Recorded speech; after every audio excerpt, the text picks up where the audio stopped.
stank. In 2023, I made a video ranking all the bosses in Dark Souls 2. Since then, I feel like I've left a lot on the table in terms of actually appreciating what was in front of me because I was in such a rush to get the video finished. So I wanted to give the game another chance. Not initially to make this video or anything, but just to see if my perception of the game changed. So I started a new game, opened a Google Doc to take notes and essentially journal my thoughts as I was playing, and saved clips whenever I found something to be interesting. Yes, I am mentally ill, how could you tell? After a couple of days of doing this, I started to have a solid collection of observations and clips, and now I'd like to share those with you. So this video is just going to be me trying to weave these observations in my playthrough into a semi-coherent whatever this is. Some of these observations are about the game as a whole, and some are as small as just liking a specific cutscene or boss. That being said, what better place to start than right at the beginning? Your past, your future, your very light.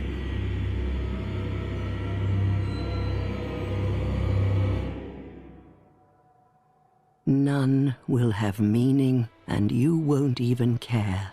By then, you'll be something other than human. A thing that feeds on souls, a hollow. I really like Dark Souls 2's intro cinematic. It leaves a lot open to interpretation, and sows the seed in your head that whoever your character is, they've lost any sense of who they are, what's real, and if any of that even matters. You could choose to take the hag at her word and believe that your character is being transported to the far-off land the game takes place in, but you really have no reason to. She actually seems like kind of a jerk. Or you could question if what's happening is maybe this universe's version of the afterlife, and this is just what happens to everyone when they die. Or even that this is just some sort of dreamlike purgatory curse dimension where nothing makes sense and you're really just meant to spin your wheels for the rest of eternity. Which is my personal interpretation. Just enough info to allow those who care to speculate, and vague enough that your brain can fill in the gaps. Or completely ignore it if you're just here for the gameplay. The way I like to think about it, and I know this isn't canon and there is a coherent story in there for those who really go looking, but I like to imagine this game takes place in the nightmare of the protagonist of Dark Souls 1. The way everything's slightly off. The world doesn't make sense geographically, the roll is weird and slow the way running in a dream is. Characters even show up again from the first game, but a lot of the time in ways that don't really make sense. I'll get into stuff more specifically as we go on, but viewing the game through that lens really opened me up to appreciating the game in ways I hadn't before. Like a moth drawn to a flame, your wings will burn in anguish. Time after time.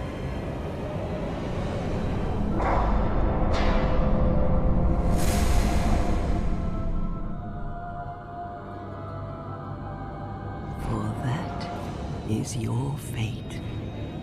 The fate of the cursed.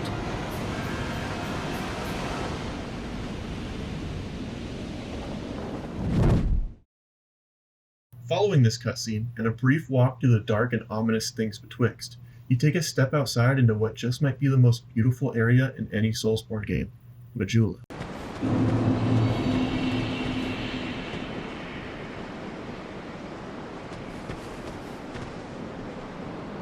I think everyone is awestruck the first time they emerge from that cave and see this cliffside paradise. Undeniably beautiful, especially for 2014.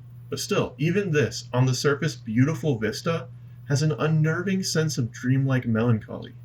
Even the music feels slightly off in a way that is, pardon the Zoomer lingo, but liminal. You're undead, aren't you? You have that distinct scent, the smell of irreversible fate. This is Majula. It is a kind of settlement. A place where life is almost normal. And in Drang Lake these days, there are very few places like that. It's a place to appreciate momentarily while you're on your way to the next one. This is not a home. There are still things to do here though, like admire the level up lady, talk to a cat, and meet this impoverished man and steal his life savings. I think people love to gas up Firelink Shrine, and yeah, that moment that you come down the elevator and end up back there after spending hours going through Undeadburg is one of the coolest moments in gaming. But I don't know, man. There's something to be said about the way Dark Souls 2 does its world differently. Like, we all know Dark Souls 1 had an interconnected world that looped back over itself in a very organic and surprising way, until they gave up at the end. And Dark Souls 2 also has a central area that branches out into different areas of the game, but in a completely nonsensical way. This is a common knock against the game, that it's stupid that the areas basically just clip through each other and lead into one another in ways that make no sense, but in my opinion, it adds to the experience. Like, Dark Souls 1 to me feels like a world that really exists and that we're exploring a small slice of, while Dark Souls 2 feels like a nightmare cursed dimension where nothing makes sense. It's supposed to feel like this world is falling apart in such an extreme way that even the logic of basic geometry is crumbling in front of us, and I just think that's swell. Also, none of the other games have a pirate ship, so for that reason and that reason alone, Dark Souls 2 is now the best one.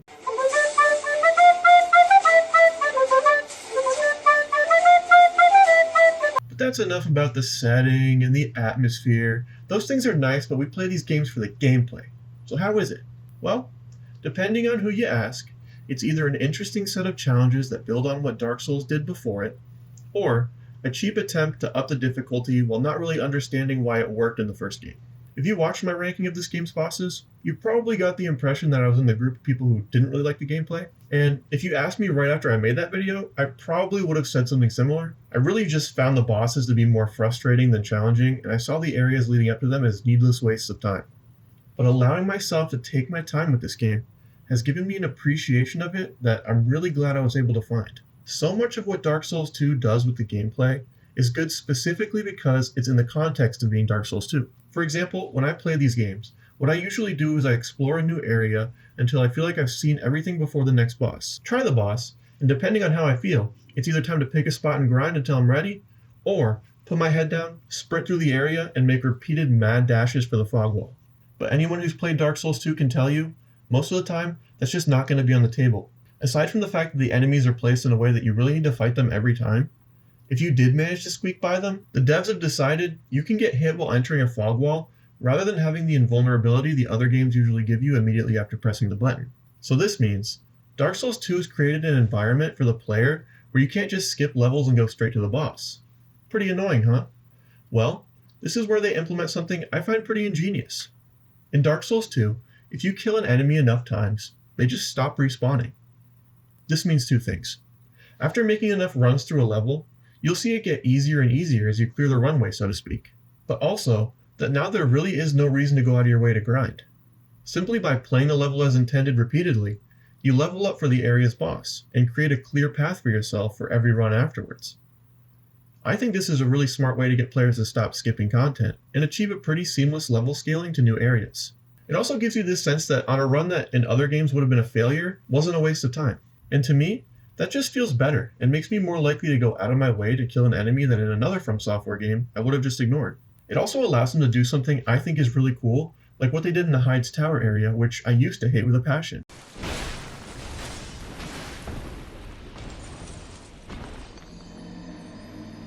The first time I played this game, I thought it was so stupid that they were just putting a bunch of bullshit enemies close together to cheaply up the difficulty, but that's because I was playing the game in a way the developers didn't want me to and being punished for it.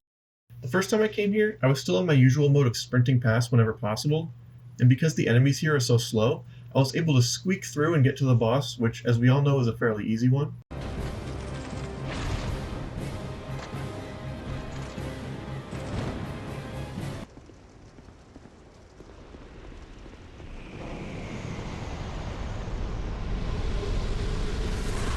Then after beating that boss, I decided to explore the other half of the area and was getting absolutely ganked because the Hyde Knights had woken up. In this area, before beating the Dragon Rider, they're just sitting there and don't bother you unless provoked, but after he's dead, it's on sight. This is a problem if you haven't cleared out the big boys, because now you have these quick little guys slashing at you, and these big lumbering giants ready to crush you when you're distracted. If you've done this the right way though, in my opinion of course, and decided to take out the big boys before the Dragon Rider, what you have now is the same area, but it's completely different as you approach it backwards and have new enemies guarding the path. And just like that, a small tweak changes the entire gameplay loop massively, much like the healing system. Dark Souls 2 from the start offers an Estus flask that works very similar to the one from Dark Souls 1. With the difference being, Dark Souls 2's healing animation takes way longer. Like according to this comparison video I found on YouTube, from the moment you press square to the moment you're able to move again is like 3 times as long in Dark Souls 2 as it was in Dark Souls 1. and like 9 times out of 10, if you use it during a fight, you're going to get hit because it's so slow. At first, this just seems like a flaw, and like, again, they just wanted to make the game harder without factoring in if it was a fun kind of difficulty to deal with. Then you discover life gems.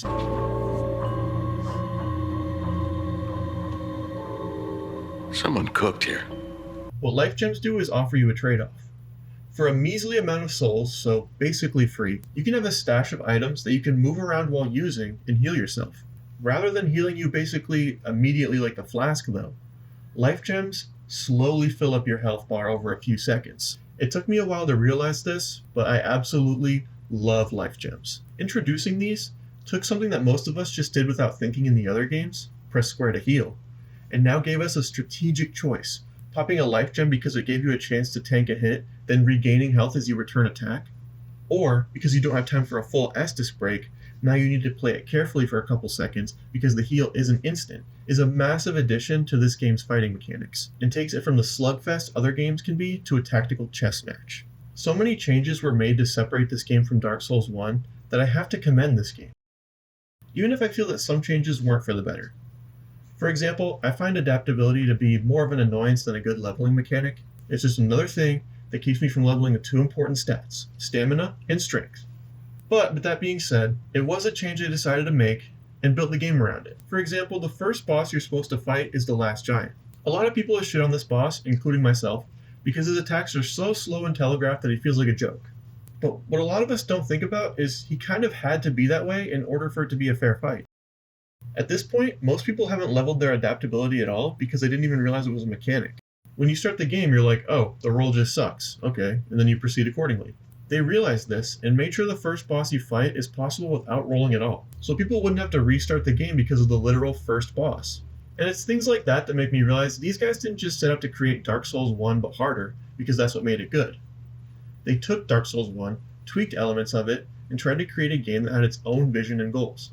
So even when I think they've made a misstep in this game, I just have to commend them for taking risks because a lot of game companies wouldn't have. And I think that's a big reason why From is so beloved by the community. It would be so easy for them to just be releasing Dark Souls 15, but they don't just rest on their laurels, they continue to innovate. And Dark Souls 2 is an example of that to me. While we're talking about bosses though, that leads me to another observation, so to speak. I think the bosses in this game, at least in the base game, are probably the worst in the series, if not at least tied for the worst with Demon Souls. There are definitely good ones in the bunch, but on the whole, they took the throw shit at the wall and see what sticks approach. Oh my god, maybe Elden Ring is Dark Souls 2 too. At the end of the day though, they are still enjoyable because this is From Software. Even if they are bad compared to the other ones, they're still better than a lot of other games out there. Like, we're comparing NBA players here, so even though Dark Souls 2 is under 500 in the From Software NBA, they're still kicking your ass at the Y. Sorry if you don't like sports, but those of you that understand know that was spot on. To me, Dark Souls 2 is way more about the atmosphere of being in a world designed to wear you down than it is about satisfying boss mechanics. So even when an area's boss kinda sucks, I can still appreciate the nightmare area I'm walking through and really just enjoy the game as a whole, rather than treating it like it's all about bosses and, oh yeah, there are also areas in between, like I can get in the habit of doing with the other ones. But even then, the bosses in this game, by being at times frustrating, serve the atmosphere of nightmarish oppression. For example, the Executioner's Chariot is such an annoying fucking fight. You have to fight and hide your way all the way to the end of this loop, avoiding the boss barreling through like me on the way to the bathroom after a Chili's triple dipper, all to get to a fight that isn't all that mechanically interesting, just scary because if you die you have to go through that gauntlet again.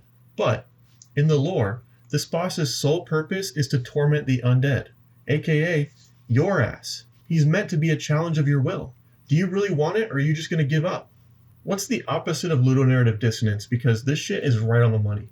And the Pursuer, he just keeps showing up and people are like, oh, they're just recycling content. Bitch, his name's the Pursuer! You thought he'd give up after the first fight? When I play Dark Souls 2, I know I'm really going to be challenging myself in more ways than just can I press a button on time. And it's okay, I actually like that.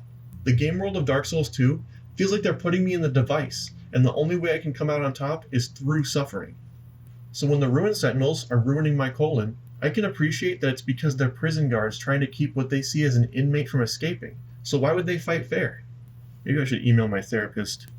Okay, let's rapid fire a few more observations I have. Everybody already knows this, but the DLC is gas. People like to act like it's a night and day difference, but the base game is good too. It's just that the DLC is the best part of the game, which I would remind you is true of all of these games. People love to make fun of this specific elevator, but to me it adds to the game feeling like a bad dream. The fact that it so boldly and proudly doesn't make sense is actually incredibly based in my opinion. Yeah, the fire windmill thing is BS. I can't defend that. I don't really even have these written down. I just thought it'd be funny if I pretended they were. Yeah, I guess that's all I really have. In conclusion, what do I think of Dark Souls 2? I think it's a project that had a vision of what it wanted to be, and mainly succeeded despite a lot of fans of the series considering it to be the black sheep. Would I recommend it? That depends on what you enjoy and what you want to get out of these games. I know that sounds like a cop-out, but if you enjoy FromSoft games for the boss fights first and everything else is just in the way of that, yeah, I don't think this one's for you. Maybe you would appreciate the sheer number of bosses in this game, but for the most part it would probably just seem like quantity over quality. But if you really enjoy chewing on these games, feeling like you're taking part in some sort of training to improve and increase your power level, I think Dark Souls 2 really does have a lot to offer that you can't get from other games. I think this one has the most consistent difficulty curve, where the other ones can get a lot easier depending on leveling and weapon choices, at least for the areas outside the bosses. Boss difficulty is all over the place, but I feel like the actual areas were always a consistent rising challenge. Lore nuts, of course, are going to love any of these games, but there's also a lot of interesting stuff here as well. I just discovered that by taking my time and expecting the game to test my resolve and patience, that Dark Souls 2 is a good game. That's right, I said it. Dark Souls 2 is good, and I don't care what any of you have to say about it.